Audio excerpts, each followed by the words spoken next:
Welcome to A Mason's Work, the podcast where we review Masonic symbols and illustrate how they can be used to solve problems in everyday life.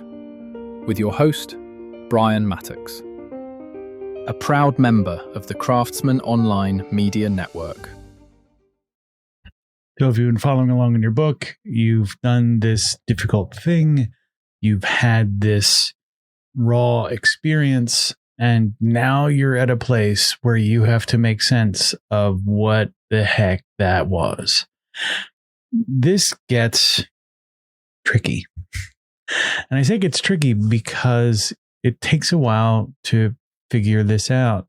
This is going to be the process of repeated excavation attempts to get around the edges and figure out the shape and character of the thing we're trying to sort of uncover, if you carry the metaphor. When you are expressing who you are as a person and you have those emotional responses, you're going to start to notice a couple of things. And this is where you can use a little bit of the room as a mirror, where other people essentially can be used to provide you valuable insight or feedback, or you use the environment around you to provide you valuable insight and feedback. Because we're social organisms, social creatures, this makes more sense in a lot of ways to look to the people around you. And what I want you to notice as this happens is that people around you have a reaction. Now, we're not looking for horror. We're not looking for shock. We're looking for appreciation.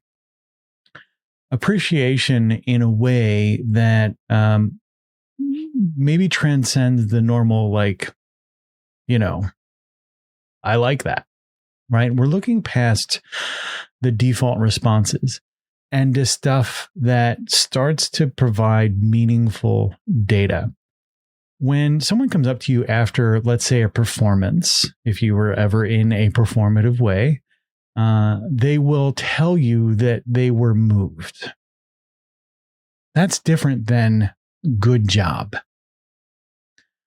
When you are in a conversation and someone says to you, I feel safe around you, or you're the only person I can talk to, that's real feedback.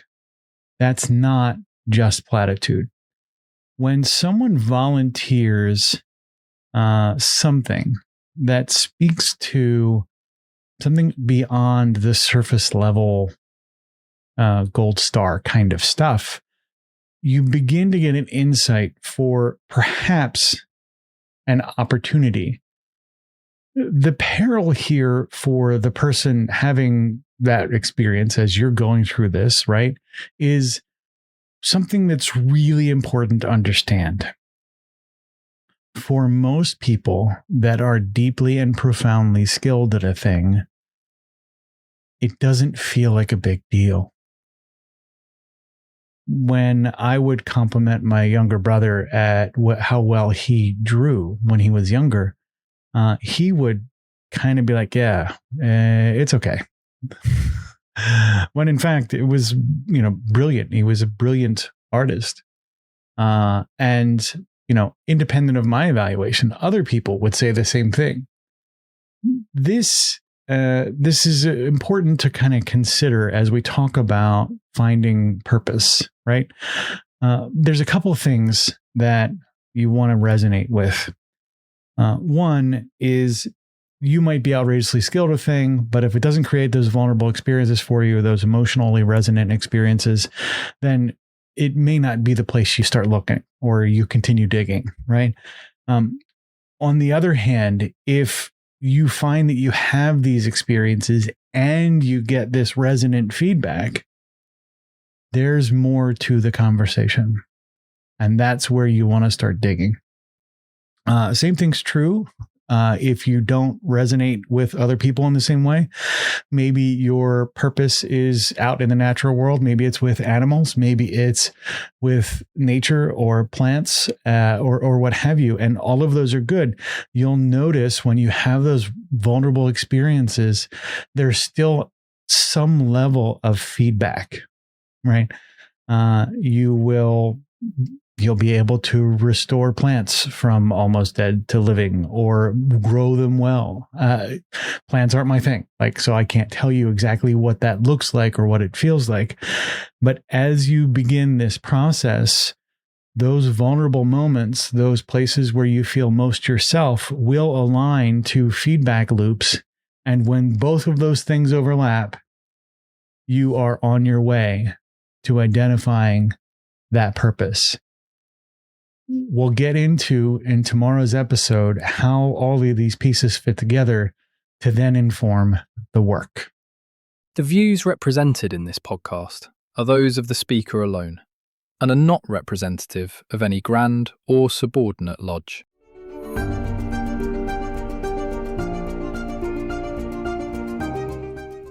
Hi, Brian here. I wanted to thank you so much for listening to this episode. If you have any suggestions or guidance for further episodes you'd like to see or hear, whatever the case may be, please don't hesitate to reach out to me at amasonswork.com, and we will try and incorporate your suggestions into a future recording. Thanks.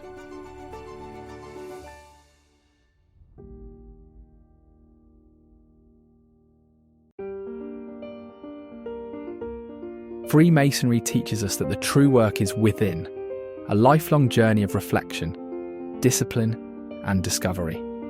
At A Mason's Work, we help Masons bring out their best selves through meaningful self-inquiry and symbolic practice. From personal reflection to lodge engagement, we offer tools that turn symbols into action. Visit us at amasonswork.com. The work is within. The time is now.